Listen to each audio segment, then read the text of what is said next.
Okay, so I'm gonna do a trick in this video, which is just multiplying by 1, but it's multiplying by 1 in a smart way, and that way is called using the conjugate. So I have this limit, and the first thing I'll do is I'll try to see what happens if I just plug in x equals -3, then the top is going towards 1 minus 1. So the top's going to 0, and the bottom's going to -3 plus 3. So the bottom's also going to 0. So the function's not continuous at x equals -3, so I can't just plug in. So I need to do something else. So you can try to think about, can I factor this or something like that, but the top's not a polynomial, so you're not going to be able to factor. And so in this case, you might try a trick which is called multiplying by the conjugate. So anytime you see a square root, you might think about using this trick. It's a trick to get rid of square roots. So I'm going to multiply by 1.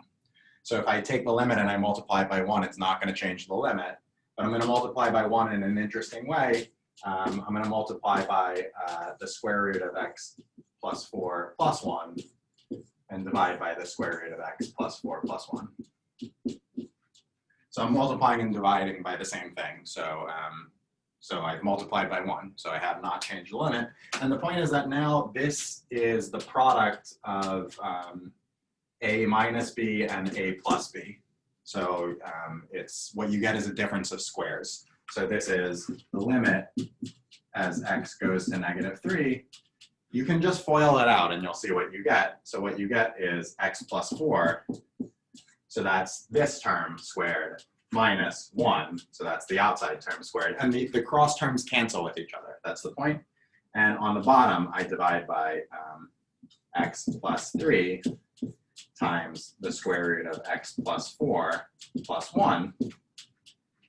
And now, so I have this limit, and again, it's going to 0 over 0, so I can't just plug in. The function's still not continuous at x equals -3, right?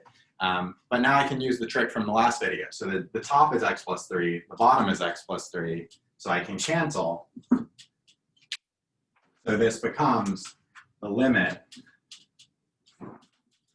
as x goes to -3 of 1 divided by the square root of x plus 4 plus 1. And now this function is continuous at x equals -3. So the top is just 1. The bottom goes to the square root of 1 plus 1. So that's 2. So this function, is continuous. So I can just plug in x equals -3 and I get 1/2.